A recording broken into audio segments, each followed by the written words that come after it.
দুনিয়া ধোকা দিছে। অথচ দুনিয়া তো এমনিই মিলে। দুনিয়া কোনো না কোনো ভাবে সুখে দুঃখে রাতে দিনে আলো অন্ধকারে আল্লাহর দুনিয়া তো আল্লাহ দিয়েই দিচ্ছে রে বাপ, দিয়েই দিচ্ছে। যাকে যা বরাদ্দ তা দিচ্ছেই। কিন্তু কোরআন ছাড়া, সেজদা ছাড়া, নবীজির সুন্নাত ছাড়া, রাসূলুল্লাহ সাল্লাল্লাহু আলাইহি সাল্লামের অনুসরণ ছাড়া, প্রিয় ভাই প্রিয় বাবা, আখিরাত মিলবে না তো আব্বা, কবর মিলবে না রে আব্বা, কবর মিলবে। আরে কবরবাসীদের রুহের মাগফিরাত এইটা যে পরিমাণ দরকার তার চাইতে পরেরটা বেশি দরকার।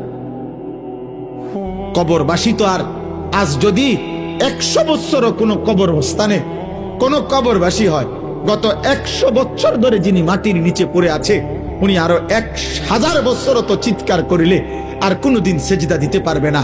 কিন্তু তুমি চাইলে তো আজকেই দিতে পারবে। কবরবাসী তো আমি যদি কবরস্থানের ভিতরে মাইক দিও, আমি যদি চিল্লাই যে হে কবর দাদা আব্বা কবরবাসী, আপনি বাপ আমার, আমনি দাদা, এখনো তো ইসরাফিল ফু দিতে দেরি, আপনি এই টাইমটা কদ্দুর কবরে থাইকা জিকির করেন না, সেজদা দেন না, ও তো পারবে না রে। কিন্তু আমরা তো পারবো।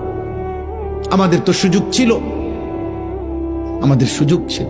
দুর্ভাগ্য এই যে যত কিশোর যুবক তোমরা এখানে যদি 200-400 নওজোয়ান 30 বছরের নিচে যাদের বয়স তোমরা যারা বসছো, তোমাদের অধিকাংশ ছেলের চেহারা দেখেই বোঝা যাচ্ছে বেনামাজ।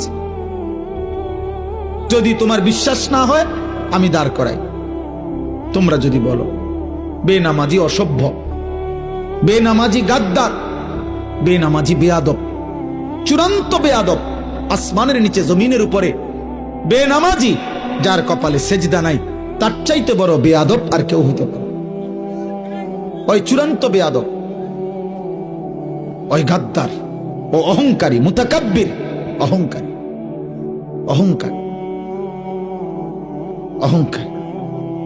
মাত্র 16 বছর বয়সে তোমার ঘাড় এত মোটা যে তুমি এত বড় আসমানওয়ালা আল্লাহকে কিছুই মনে করো না। আহা, 40 বছর পর্যন্ত যাইতে যাইতে তো তুমি দাজ্জাল হয়ে যাবে। মাত্র 18 বছরের ছেলের ঘাড় যদি এত তেড়া হয় যে এক ওয়াক্ত নামাজ পড়ে না, এই হাইওয়ান 40 বছর পর্যন্ত যাইতে যাইতে এটা কি হবে যদি কেউ তাকে না ফিরায়?